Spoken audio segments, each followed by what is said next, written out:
şol dağlardan gülep gaýdan ak fiiliň Tehra gelip huzulary gowşady.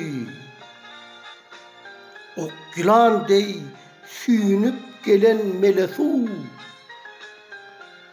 gök baýrlaň ýalagyndan gowşady.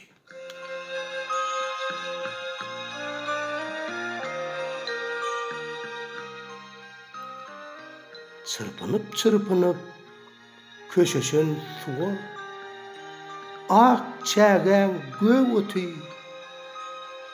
edilip barýar. Akanogum dälip burhan boluplar suwunny ýuwaşça ýadylyp barýar.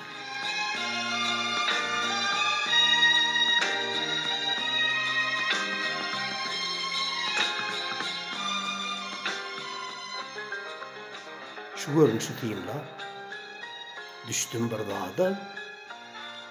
Şu görünüşi tiyinlap, ıradım başı.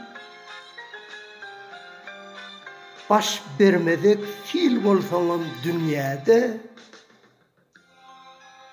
köşeşmeli wagty, köşeşen ýagşy.